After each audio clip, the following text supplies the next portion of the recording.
Hello and welcome to a very special opening. It's actually a very unique opening as well. I'm not actually opening the entire Battle for Zendikar Fat Pack. I'm just opening one little part of it. This little guy right here. This is the full art land pack from the Battle for Zendikar Fat Pack, but I have all of the other contents minus the actual boosters themselves, which I have long opened here to show you, and just so you can see a little bit of the history behind what was in this product. It's changed slightly from how they currently run the bundles. That is basically the same product, just under a different name now. They used to call it Fat Pack, and now they call it Bundle. So in one of these, you would get a 20-sided die.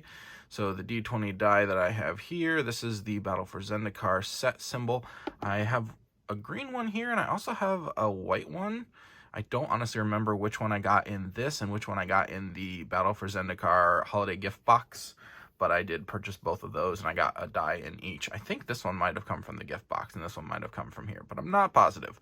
But it doesn't matter too much either way. Those are one of the things that you get in there. I love how they have the symbol, though, for the set, which is really awesome. And this is the box that it comes in. So this, honestly, like, the artwork on here is super cool. One of my favorite things about Battle for Zendikar and about Magic in general is the artwork that you find on everything, on the packaging, on the cards. It's just really nice touches everywhere. Kind of flows over on all sides of the box, which is really cool. And this box is an awesome, very well durable, well built box. I mean, this thing's sturdy. I'm kind of pushing really hard on it right now, and it's still not giving. So it's very well made and very durable in that sense. But you can kind of open it up, and it's currently, I'm using it for storage of my own cards. I've got some basic lands in here, which is kind of cool. And then you've got the actual land pack in here, which I'll talk more about that in a moment and the significance of it. They also had these deck boxes that they used to include in here. They don't anymore. I'm kind of glad that they don't, because they really weren't worth much. They could fit like a standard deck of 60 cards with your 15 card sideboard without any sleeves. But if you put any sleeves on it, you couldn't really fit them in this box, so it doesn't really do much good. Plus, it's just a cardboard box, so it's not really that sturdy or anything, unlike the other cardboard of the actual Fat Pack itself. This is pretty flimsy, but cool art. I like how it wraps around. You can see the mountains in the background and the hedrons and everything. So that's the Ulamog box, and this one is the Gideon box. I'll show you the art there. Pretty cool, right? Nice little artwork. This piece also, this is really cool. I wish that they put these in the sets still. I understand why they don't. You know, they put all the same information online right now. They do that, and they're saving paper, and that's obviously good. We want to take care of the environment, but I still really enjoy like physical things and holding them and looking at them. This one is really cool because it's going to give you a lot of the lore and the story for this particular set. And also it has a really cool index of all the cards in the set, which is really sweet. This particular set, I guess I can talk a little bit about that before I talk about the land cards. For me personally, I have a cool, deep connection to Battle for Zendikar. It was the first set that I really went all out on when it comes to collecting cards and buying boosters and buying things like this set, and just building some cool decks out of it and things. I really enjoyed this set. I started playing in the very previous set release that came out right before this, which was Magic Origins. I think it was 2015 when that came out, if I recall correctly. I did a limited draft where, we did a booster draft where a bunch of friends got together. They invited me over, and we opened some packs, and it was the beginning of my journey in Magic the Gathering. And since then, I've definitely grown to enjoy it more and more, but this was very early on, very early days. These were the main cards that I had. I had some, actually a decent amount of cards from the Origins set, and I bought some from the block before it, the Tarkir block. But, just buying singles here and there and picking them up occasionally. But I also picked up a lot of cards from this set because I really, really liked this set. I liked the lore in the set. I liked the story. I liked the artwork. And I loved the full art lands. This is what really drew me to this set. Most of the lands are, actually I have from my basic lands here, you can see most of the lands are kind of like this. So they've got, cool art, but it doesn't cover the full card. Whereas with something like this, it covers the whole thing. And you can see some really cool art, and it looks great. Lands are kind of the most basic thing in most Magic decks. It's taken for granted very often. But I really love the fact that you can take something that's so commonplace and turn it into something so beautiful and so cool and so awesome. And I've always loved that aspect of it. So they always, anytime they do a set with full art lands in it, it always grabs my attention. And this was the first one that really grabbed my attention because of it, because you'd get these in every pack. Every booster you opened had a full art land in it, and that was so cool. This thing is 80 cards. There are 80 full art lands in this fat pack, which is one of the reasons why I bought it. I actually opened enough lands from the other boosters that I've had that I didn't really need to use this to complete my set, because I had all of them from the other booster packs that I had collected. But that's a lot of lands, and ultimately I'm assigned to open it today because I want to use them more. I want to put more of them into my decks, and I've held on to them for a while. I wasn't sure if they were ever going to go up in value significantly. I think they have a little bit, but not a lot. And honestly, I think I'll derive more enjoyment from actually using them than trying to make a few dollars selling this or something. And I think now is the time to open it. So I'm going to do that in a little bit here. Also, I can show you too. So these are the full art lands, or not the full art lands. These are the lands you get in Zendikar Rising, which is the next version of this set that came out just this past year. So these are not full art. So again, really cool that in the original fat pack that they included with this fat pack, they included the full art lands. I love that concept. And also you get more of them. So this is, you get a promo card too, which is nice, a little foil promo. But there's 20 lands that are not full art that are foil, and 20 that are not foil. Whereas in this one you get 80 non-foil but all full art, which is really cool. But just looking at, like, you know, comparison wise, that's like half. That's half of what you get there. So I think I prefer this for a full art land set, that you get 80 of them, because I just love how they look. It's so cool. So kind of an interesting little connection there. Throw that back up there. But let's look at the player's guide a little bit briefly too, and then we'll take a look at the actual full art lands here. A little interesting side note behind me, I have the interiors of the sleeves that go around the current the Zendikar Rising sets, the actual booster bundle, or the bundles that you get now. The new version of this, they now have a sleeve, and around this sleeve on the inside of it is this artwork. So this is one from the gift edition and the regular edition. So pretty cool, nice little connection that they put in there. I love the art. Again, I'm all about the art when it comes to Magic the Gathering. So let's take a look and see here what we've got. So interesting inside, we've got a little kind of overview primer. Let's see if I can zoom in a little bit so you can see it. If you really want to read it, you can probably pause it. Talking about the Eldrazi, who are the main villains of this world, this plane that we're in. Some of the cool cards. Ulamog, the Ceaseless Hunger. I actually pulled one of him. He's, I think, maybe the most expensive card from this set still. I pulled one of him in a booster pack. That was the coolest thing ever. And then I picked up another one when it was actually not that expensive, and now it's really gone up in price, so that's kind of cool. Zendikar and their allies. So again, the other thing with the land is that this plane of Zendikar is actually fighting against the Eldrazi, like as a plane, like the world itself.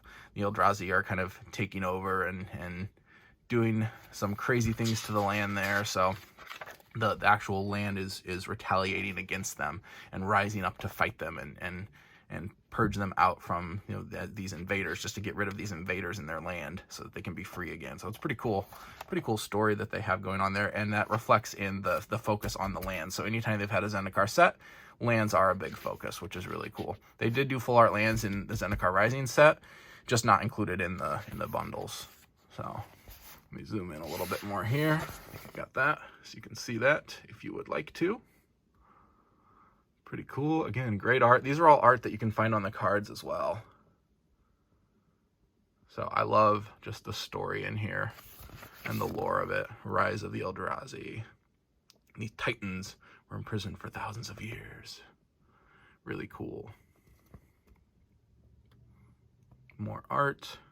Talking about Nissa, one of the main characters, the Planeswalker.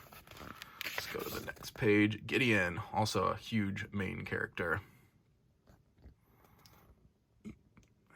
See here, he's from Theros. The last set Origins actually showed his origin story. They had a flip card that was like his form before he had his spark ignited and became a planeswalker.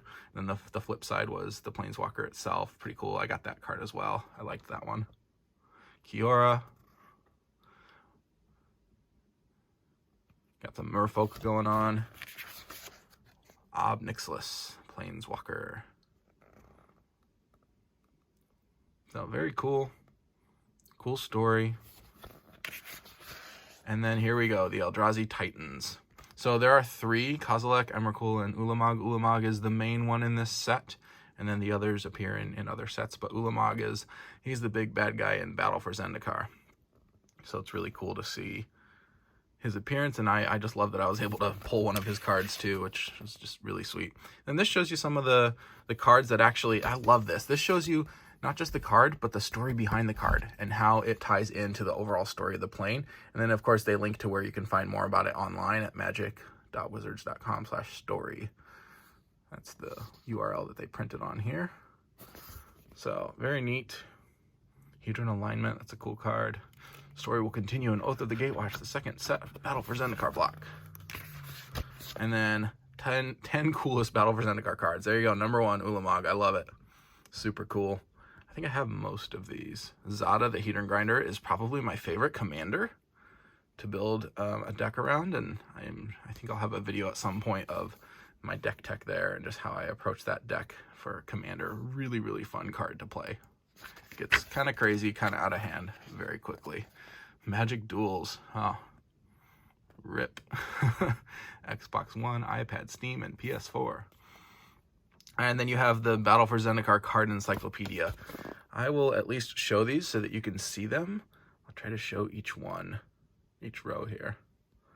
So you're literally going to get to see the entire set. So again, feel free to pause it if you want to look at some of the cards in more detail. Obviously, this is all available online on Wizards' website as well.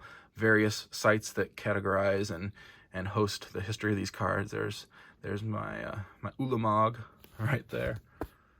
A lot of colorless cards. Here's the whites. All the white cards in the set. On to some more Felidar Sovereigns, a very interesting card. Gideon. Moving over to these. Yep. I love that card. Ondu Rising. Literally, like, the land is just rising up to become this beast. Like, that's Zendikar. That's the Battle for Zendikar in a nutshell right there. Pretty cool. Got some more.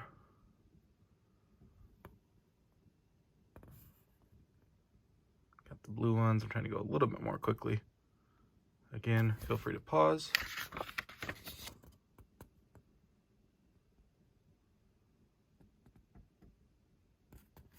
More blue.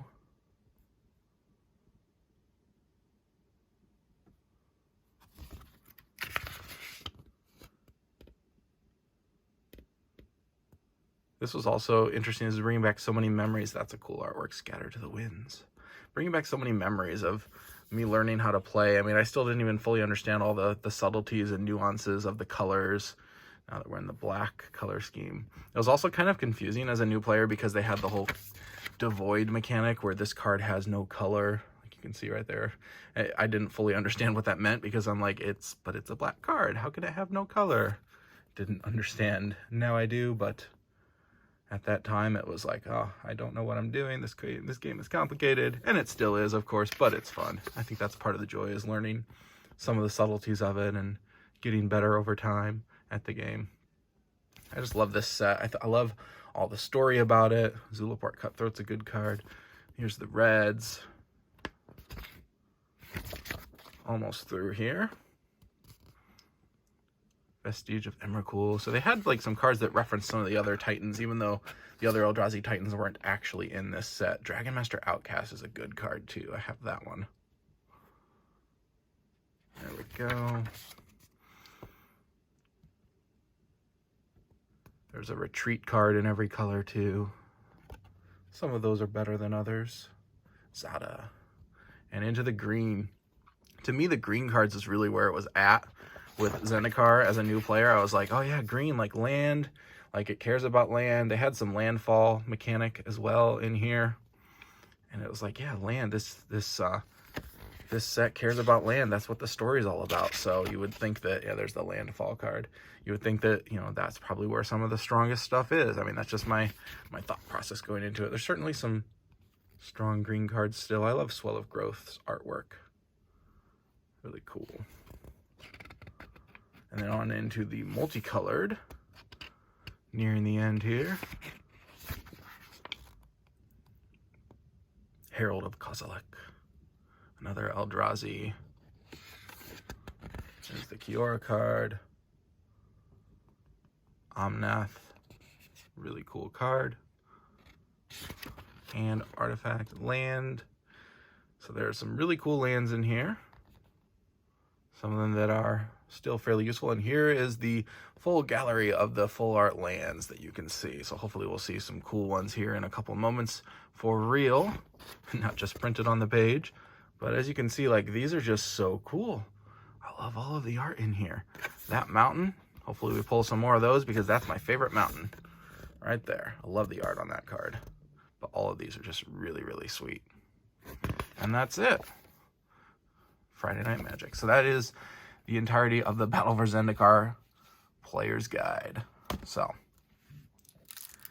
now let's move into opening up this pack. I mean, this is quite a momentous thing. It's been, oh man, I feel like 6 years now that I've held on to this. I can't believe that I'm opening it now finally, but I thought it would be cool to do on camera for everybody, and hopefully you guys will enjoy looking through them too. 80 full art lands. I mean, this is one of my favorite things about all of Magic, so here I go. Can't believe I'm opening it. Oh, I just did it. All right. Whew. This is a nice hefty little land pack here, so I'll try to show as best as I can. We'll just kind of take a look. I'll try to separate them into colored piles. Woo, that one slid right out. That's okay. You are going to go right here. Here's a mountain. That's a really cool art. Really cool. Forest, really cool. It's got like it's forming a tree around the Hedron or something, like really cool. I love how the Hedrons tend to make their way into the full art in the Zendikar sets, especially like that one's really nice too. Island, that's my favorite island. I have a foil of this that I pulled in a pack. I love this. It's like a sinkhole, just so cool. Plains, really nice. Nice art. Island. Swamp. Mountain. I believe that these are somewhat randomized. If anyone knows in the comments for sure whether or not that's correct, I've watched a few other videos of people opening these, and I think it always seems to be different, at least in terms of what the order of the cards are in. Really cool. I'm obviously going island, swamp, mountain, forest, plains in order, which is really interesting. So they're at least ordered in that sense, but I've seen different cards that are on top of every one of the videos I think that I've seen. So that's actually really interesting. Obviously you saw the one that was on top of my last one, and it started with island, and now it's just going in that cycle. There's my favorite mountain. I don't know if it's just actually one of each specifically, and then they just cycle through, or how they figure it. That is really cool, all those Hedrons. And then we're back to, I think this was the very first one. So yeah, I think we're just kind of cycling through the exact same ones now.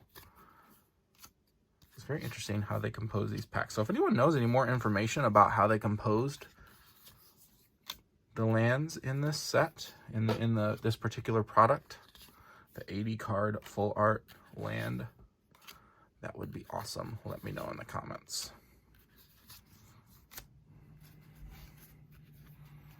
Go with this hand here. It's really cool.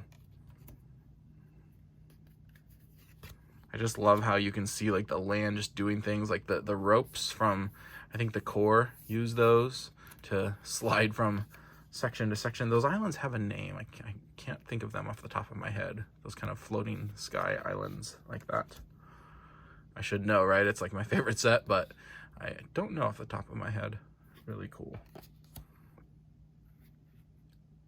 I love all of this artwork, but I believe at minimum this does include every version of these cards. So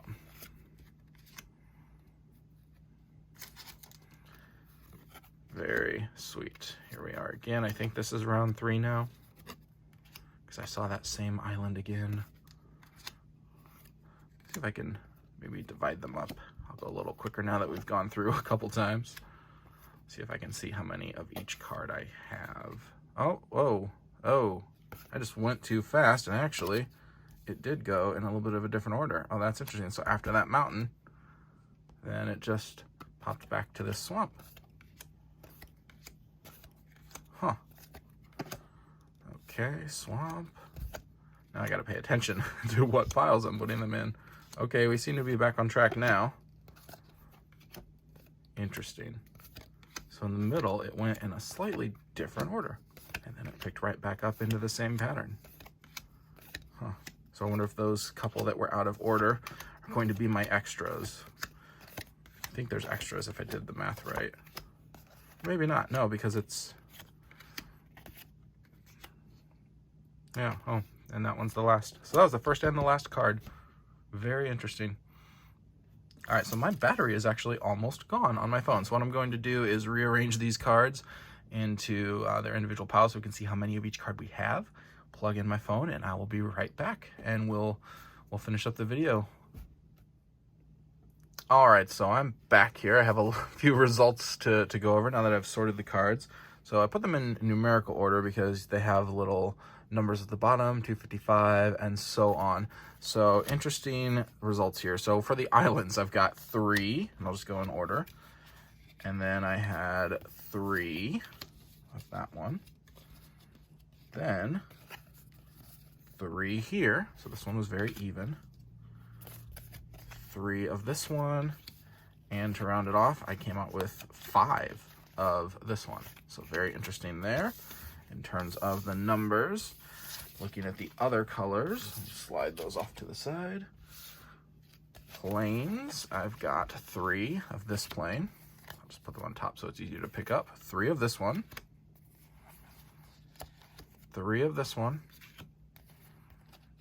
4 of this one. And 3 of this one. So slightly different. I think my hypothesis is I think it's fairly random, and this is just how it goes out. I know it goes in order, so I think you get potentially the same number of lands closely. It's as even as it possibly can be. So I've got 3 for each color, that is. 3 and then 3. And this one I have 4. 3 of this one, and then just 2 of this one. And then with the swamps, we have got 3 of these, 3 of these,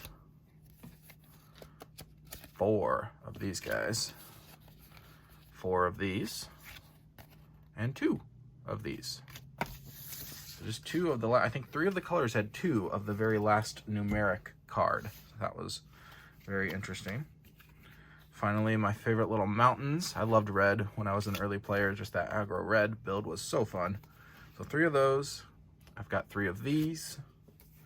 I've got 4 of my favorite. So very happy to see I got a good number of those. Additionally to what I have in my collection.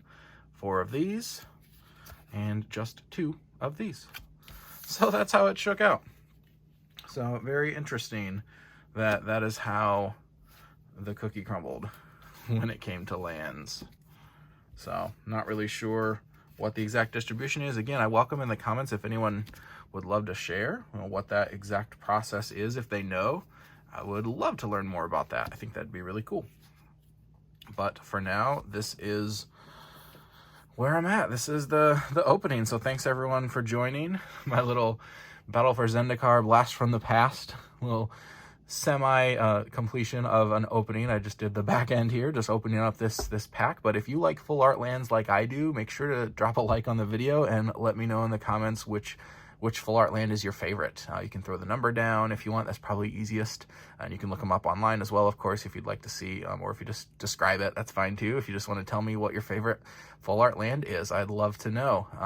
So again, thanks for watching the video, and I hope you enjoyed it. Hopefully you guys got to see some cool stuff and saw a nice little journey into the past with Battle for Zendikar. So that's all we have for today, guys. Thanks for joining, and we'll see you next time.